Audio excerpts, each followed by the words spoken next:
Speaking of change, Mr. Banga, the World Bank was established in 1944, and there's so much has changed since then, especially over the past year. We're in the middle of two conflicts. The climate transition is ongoing, but it is expensive, and a lot of people are, feeling the impact of that. How does the World Bank need to evolve in order to better deal with these new challenges?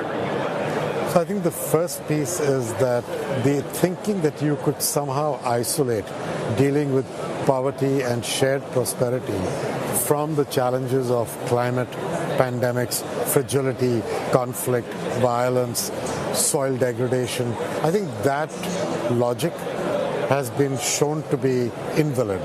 These are intertwined challenges and they affect each other very quickly. The pandemic actually exposed it very clearly because the gains made in poverty over the previous 30 years went backwards over the course of the pandemic. Climate change exposes that very clearly.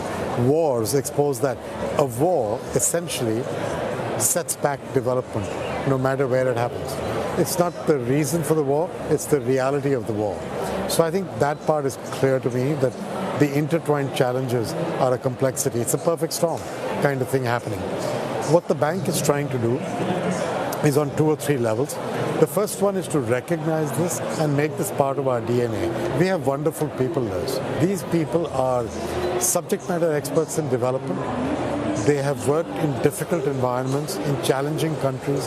They've taken their families there. They know what it means to operate in those situations. If you want to do development, you need those people.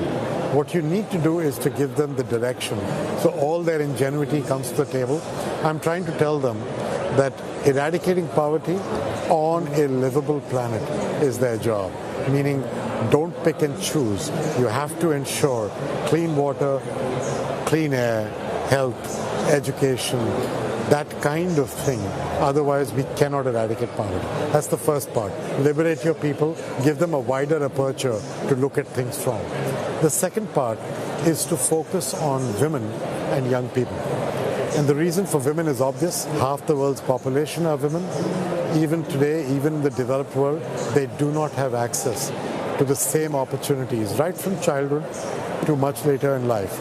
In the developing world, that is even more challenging, and therefore focusing on them and changing the fact that half the world's population must be as productive and as entitled as the other half is kind of important.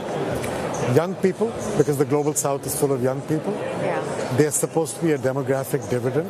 They will be if they have clean air and clean water and health and education when they're growing up, and a job when they're grown up. Today the world is on pathway to generate 350 million jobs when 1 billion young people will become eligible for a job in the next 15 years. We are short 2/3. Not a little bit, 2/3.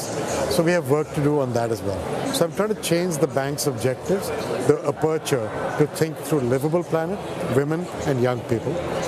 And then I'm trying to change the way the bank works, efficiency, effectiveness with other multilateral development banks, with the private sector, with governments, with think tanks, with philanthropy. And finally, I'm trying to also work on the capital adequacy of the bank. Because if I have to work with the private sector, I need to be able to work with them with the right level of balance sheet. If I have to put resources to work on these multi-pronged challenges, I need the right balance sheet. So I'm trying to make it a better bank and a bigger bank.